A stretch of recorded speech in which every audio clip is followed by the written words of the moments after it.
como é que é feito os seus estudos para chegar numa conclusão dessa aqui? Pois você chegou em conclusões que, através de seus estudos, de tudo isso que a gente falou até aqui, Maria Madalena não era prostituta coisa nenhuma, era uma mulher que tinha certa liberdade financeira a ponto de acompanhar Jesus nas viagens, sustentar Jesus. Era a mesma mulher que lavou os pés de Jesus e enxugou com seus cabelos, mas não era a mesma do apedrejamento. Então, muitas coisas, muitas questões bíblicas estão sendo esclarecidas hoje. Como é que você chega nessas conclusões? Você viaja muito, a gente já se encontrou em algumas viagens, você viaja muito e tal, mas além das viagens a Israel, é o quê? Você estuda o original, o grego, o hebraico? São os livros? Simplesmente a Bíblia? Como é que você chega nas conclusões, cientificamente falando, arqueologicamente falando, para você fazer um livro como esse? Bom, em primeiro lugar, esse livro, eu posso dizer de forma bem mineira, é um queijo feito de várias vacas. A gente pega ali várias fontes. A minha fonte primária, até por questão confessional, é a Bíblia. Aí entra um lado do crente. Claro. A Bíblia, para mim, é a palavra de Deus. Eu parto dela. Tá certo? Que se eu não partir dela, eu vou entrar em coerência com as minhas crenças. Então eu parto da Bíblia. A partir da Bíblia que eu vou usando esse outro cenário para iluminar o território bíblico. Boa. É como se a Bíblia fosse um baú. Lembra que Jesus até compara isso, né? Todo um escriba no reino tira coisas velhas e novas. E para entender melhor esse baú, eu uso uma lanterna, que a lanterna vai iluminando ali para ver os cantinhos. Então eu uso vários elementos, por exemplo, da arqueologia, a ida lá, as pesquisas em Magdala, o que foi descoberto, qual que era o tamanho da cidade, qual que era a produção cultural da cidade, a história que eu contei de Herodes matando as pessoas ali, e Maria cresceu ouvindo aquela história e olhando para o Monte Arbel, vendo aquilo tudo ali, como eram as meninas daquela época, o que eles consumiam como comida na época, tudo isso tem no livro, qual que era a atividade econômica. E aí entra um método que eu utilizei, chamado psicobiografia. Não confundamos psicobiografia com psicografia. Porque aí já é mais o lado do R. Exatamente. Ele escreve cartas. É sua área de estudo, né? A psicografia, para quem é kardecista, para quem acredita na área espírita, é uma carta que o médium supostamente faz de quem já morreu. Que já morreu e não escreve. É disso que eu estou falando. A psicobiografia é onde nós nos valemos de elementos da psicologia, especialmente a comportamental, para avaliar a situação de um personagem do passado. Eu dou a mão para os psicólogos e eles me ajudam. Há vários livros de psicobiografia que foram escritos por pessoas que não são psicólogos, e alguns ganharam até prêmios. Por exemplo, tem um livro, não está em português, o nome é Rei Herodes, o perseguidor perseguido. Dessa grossura, onde o sujeito faz uma análise psicobiográfica de Herodes para entender quais eram as loucuras, as manias que ele tinha que o levaram a ser o homem que foi. Um outro exemplo que eu dou do Brasil, fizeram uma análise psicobiográfica de Santos Dumont e perceberam, eu estou falando bipolaridade apenas de uma forma leiga, porque eu sei que hoje há várias vertentes disso, mas descobriram que aquela historinha que o Santos Dumont se matou porque ele viu o avião sendo usado na guerra, não era meramente aquilo. Santos Dumont, ele tinha um problema de bipolaridade, que não foi bem diagnosticado, bem tratado, ele tramava remédios também e tudo mais. Então a psicobiografia nos ajuda a resgatar a história emocional de alguém que estava no passado. E só fazendo um adendo, os grandes gênios da humanidade, historicamente e pelas estatísticas, tiveram algum tipo de transtorno psíquico, tá? Todos os grandes gênios tiveram algum tipo de Aliás, transtorno psíquico. Aliás, a genialidade parece que exige isso, né? Ou causa isso. Exatamente. Existe um elemento aqui de hipótese, existe. Tá certo? Porque para ter a certeza de 100% que eu falei, só entrando numa máquina do tempo e voltando 2000 anos e vendo lá. Mas existe uma diferença entre a hipótese, quando você está trabalhando de um ponto de vista acadêmico, e a conjectura que você faz. Não é um chute. Não é um chute. Chutologia não é academicismo, você entendeu? Então, quando eu falo assim, olha, a ideia de Maria ter sofrido esses tipos de traumas, de abusos dentro de casa, tudo amarra. Eu não dei todos os argumentos aqui, eu só sinalizei alguns para vocês. A informação que você me deu, que Maria Madalena seria a mesma Maria, irmã de Marta e Lázaro, me faz pensar em várias coisas para a gente discutir, né? Uma delas é, se ela morava em Betânia, por que era chamada Madalena? Ou seja, de Magdala. E por que ela passou por isso e Marta não? Que geralmente as irmãs, quando, por exemplo, sofrem algum tipo de abuso... As duas sofrem, né? De alguém de casa, que geralmente, né, já foi provado que 90% dos abusadores são de casa ou próximo. Então, questões para a gente discutir, claro, né? Claro, ou agora claro. ou depois, em outro podcast, mas e para o pessoal ir pensando. Uma coisa que eu tenho ensinado muito para os nossos alunos, Rodrigo, é desenvolver a capacidade de pensar. A gente precisa aprender a pensar, a gente precisa aprender a criticar nossos próprios pensamentos. Por que eu estou sentindo isso? Por que eu estou pensando dessa forma? Por que eu não quero escutar uma pessoa que viveu mais do que eu, que sabe mais do que eu? Por que eu acho que ele está errado e eu que não sei nada estou certo? Essa capacidade de desenvolver os pensamentos, o intelecto, vai fazer você entender melhor, inclusive, a Bíblia. Tá? Então vamos sair da ignorância. Vamos pegar um livro como esse aqui, ó, Maria Madalena, do Rodrigo Silva, e vamos ler, vamos estudar. Eu não gosto de ler, por isso que está no mesmo nível que está. Gosta de ver TV só? Vai ficar no mesmo nível que está. TV dá imagem pronta, não desenvolve nada do teu intelecto. Livro desenvolve sua capacidade imaginária de imaginação. Você tem que lembrar que na hora que você está lendo as letras, você está imaginando. Isso é o que desenvolve o seu intelecto. E tem mais, vou te dar um conselho ainda.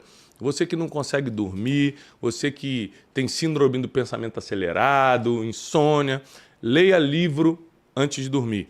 Você pensa em cerca de 1.200 palavras por minuto. Lendo um livro cai para 200 palavras. Você não pensa em mais nada quando está lendo, você só está lendo. Então você desacelera a sua mente e acaba dando sono. Por isso que as pessoas, quando estão lendo, geralmente têm sono, principalmente à noite. Exatamente. Então leia o livro Maria Madalena. Poxa, fico feliz. Eu espero que vocês gostem da leitura. Lembrando que esse comercial não está incluído, nós vamos cobrar a parte. Foi muito bom esse comercial. Isso foi bom, viu? Foi bom, Teve todo um storytelling. Todo storytelling. Você precisa ler. Se bater 1 milhão de livros vendidos, já sabe que foi isso aqui. Já foi lá. Sim, com certeza. Bom, vamos lá. Por que a Marta não foi vítima do mesmo abuso? Se eram irmãs. Porque Marta provavelmente era a esposa. Porque num dos evangelhos fala que quando Jesus estava na casa de Simão, Marta servia. O fato de Marta servir na casa de Simão... Gente, a história está ficando cada vez mais complicada agora. É porque ela era esposa. Ela não era uma empregada. Porque se fosse uma empregada, não traria pelo nome. E geralmente quem servia na situação dessa seria a esposa. Marta servia. Se Marta servia, provavelmente ela era a esposa de Simão.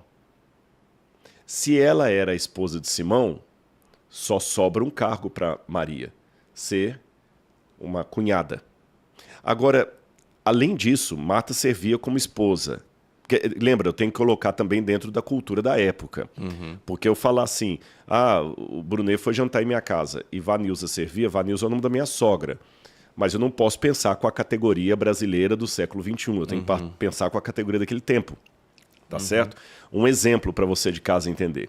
Quando a Bíblia mostra, por exemplo, aquela mulher com fluxo de sangue que foi até Jesus, toda vez que na Bíblia fala assim, uma mulher é mulher sem marido.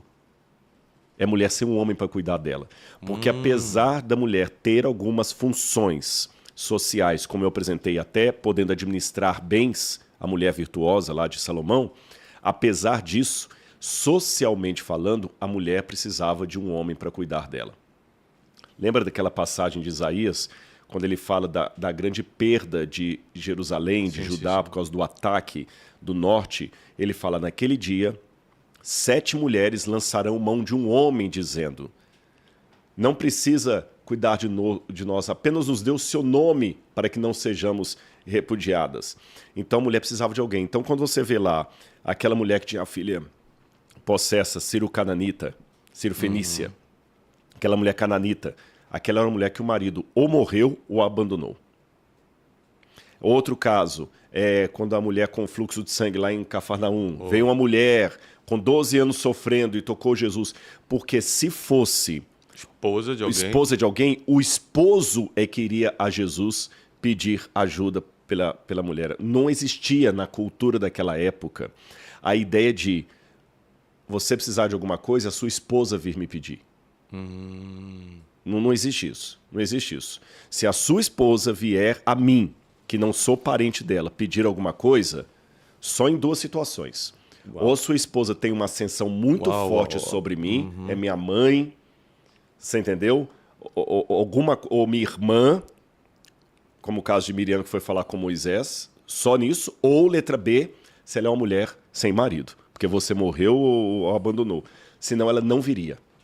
O que eu acho interessante é que a mulher tem a capacidade, na falta do homem, fazer o que tem que ser feito. Aí eu mesmo vou lá, peço para Jesus e resolvo. E o homem sem a mulher não consegue fazer a parte da mulher. Fazer. Exatamente. Ou seja, a mulher tem uma força, né? Não, o diabo precisou de toda a astúcia da serpente para convencer Eva a comer do fruto. Eva bastou dizer para Adão que é uma mordida. Exatamente. Então, quer dizer, o poder de persuasão ali. Muito maior. Lembra aquela mulher que Jesus fala que ficava na porta do juiz Inico? Ela era uma viúva. A insistente. Não tinha um marido para pedir por ela. Muito né? bom. Então, lembra também no livro de Atos dos Apóstolos, quando vai falar dos pobres da igreja, os órfãos e as viúvas. Pode olhar que na Bíblia, sempre que fala do pobre, dificilmente fala do homem pobre. São os órfãos e as viúvas, porque naquela cultura, os mais marginalizados em termos sociais eram órfãos e viúvas. Havia outros pobres? Haviam. Mas é como se eu falasse assim, hoje, há muitos pobres no Brasil, mas quem está em situação de rua, morador de rua, sofre mais. Ele está, quem está em situação de rua, ele está com mais risco de... É um pobre que sofre mais. É o pobre, é aquele que a nossa atenção Porque tem um que estar pobre que voltada. tem um teto. Exatamente, ele é pobre, está lá e tal, mas o que tem morador de rua é o pior. Naquela época o pior era a viúva e o órfão. É porque a viúva não é que nem hoje tem INSS, Não. O marido deixa pensando. Não tem. Então, nesse aspecto... Se fosse viúva sem filho, então... A Marta, como ela estava, então, servindo, esse cargo é da viúva. Perdão, da esposa. Eu já matei o Simão. Ela é o esposo. Então, o que sobra para Maria? Ser a cunhada. E por que ela estava tão bem naquela casa ali? Bom, a ausência de menção dos pais de Maria, Marta e Lázaro nos leva a crer que, por alguma razão, eles não estavam vivos ou presentes, porque essa é outra questão. Quando uma pessoa é solteira, sozinha, mulher, você tem que falar do pai.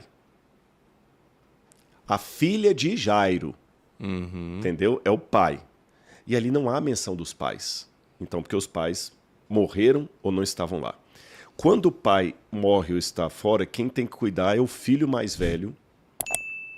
E se não tiver um filho mais velho, se for uma mulher e ela for casada, o marido, a documentação de tudo isso que eu estou falando, tá? Como eu falei, encontraram um farto arquivo judaico em Elefantina, no Egito, contrato de casamento, recibo, que me ajuda a ver a legislação da época, como é que funcionava. Então, o marido da filha mais velha pode cuidar dos 2 irmãos mais moços se eles não tiverem um tutor. Ele pode ser o tutor dele. E ele fica responsável por arrumar casamento para aquela que ainda não casou. Aí vem alguns detalhes curiosos. É interessante que o Lázaro, ele não é discípulo de Jesus. Eu já preguei sobre isso. Era amigo, mas não era discípulo. E Jesus o amava. E por que Jesus não o chamou para ser discípulo? Qual a sua versão? Eu tenho a minha. Qual a sua versão sobre Lázaro isso? não tinha nem idade ainda. Por isso. Por isso, isso é uma boa versão. Você não poderia chamar Por isso ele alguém estava aos na 12 casa, anos. não era casado. Exatamente, estava na casa. E ele aparece de novo de maneira quase assim como coadjuvante de novo, depois ressuscitado, quietinho lá na casa de Simão. Lá. O jantar para comemorar a ressurreição dele é na casa de Simão, por que não na casa de Lázaro? Ele morava na casa de Simão. Tanto é que quando Jesus vai ter o jantar, depois da ressurreição dele, é na casa de Simão. Sabe qual é a minha versão? É porque como eu sou um cara profissionalmente falando, muito envolvido com business, com negócios, existe uma lei nos negócios que é jamais coloque seus amigos para trabalhar, mas se torne amigos daqueles que você já trabalha. Isso é uma lei nos negócios.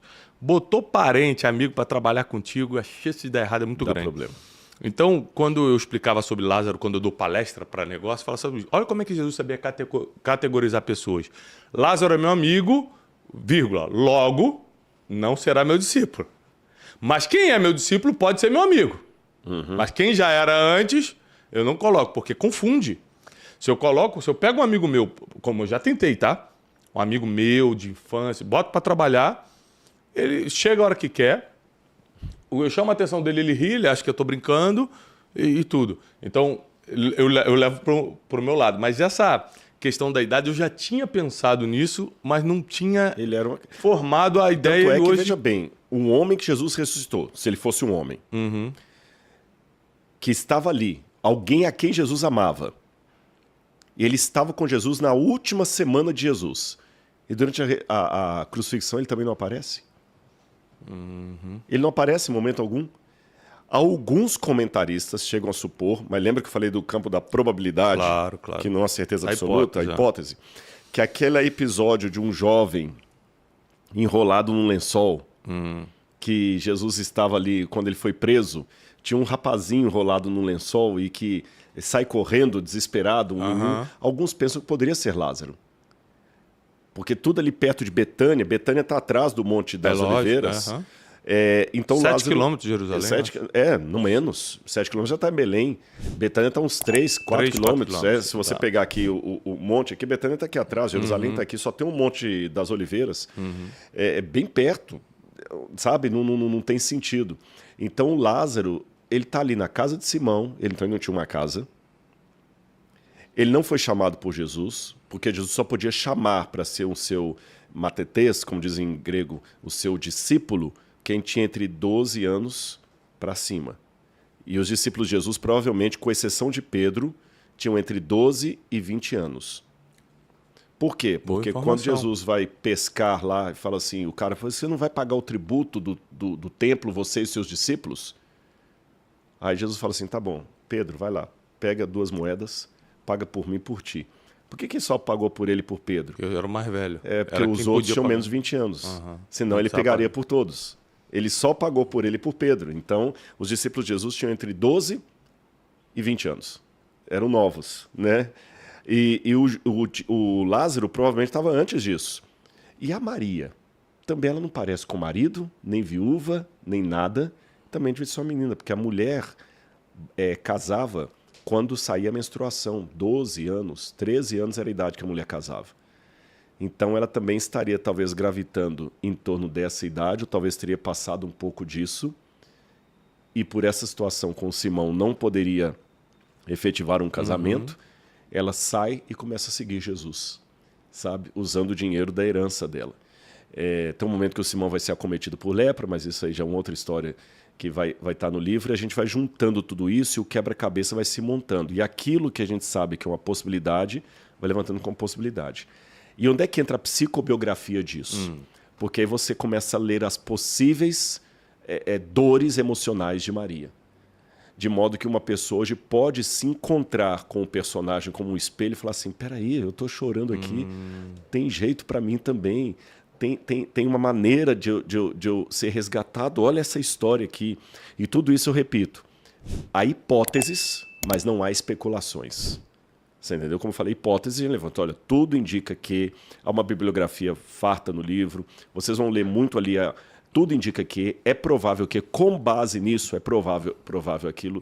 Mas vê que é uma coisa que tem um fundamento. Não é um achismo ou uma chutologia.